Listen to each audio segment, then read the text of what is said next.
her. Det rettet seg opp. Åge Hansen altså, i tett med sin Blackout Racing Passat. Og så gikk Panser opp på Tampin, og da var det slutt opp for Åge. Nei, så gærlig. Hvem har vært reparatør der? Det liker ikke jeg har vært godt av meg i hvert fall. Ruske Pettersen da. Og den godeste Torbjørnstrøm.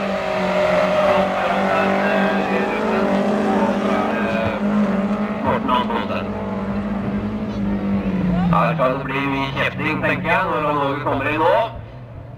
Og Panser Råsen spratt opp. Skal vi se da. Og Åge Hansen, han tusla videre.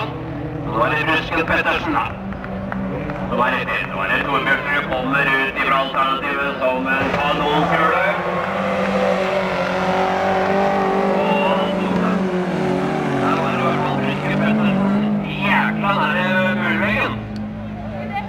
Han var. Det smalt godt i hvert fall. Jeg så frøken ble litt nervøs der. Han tok med seg litt måling. Han må komme og måle etterpå. Men Rusken Pettersen altså. Rusken Pettersen og den godeste Åge Hansen ligger jo i en runde bak nå snart. Men Rusken Pettersen altså. Foran Torbjørnstrøm.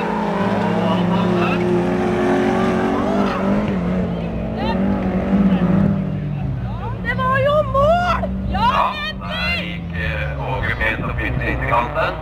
De kjører en runde. Nå skal vi se. Vi skal kjøre her til målflagg viftes. Vi gratulerer Thomas Rusken Pettersen med en fin gitt seier.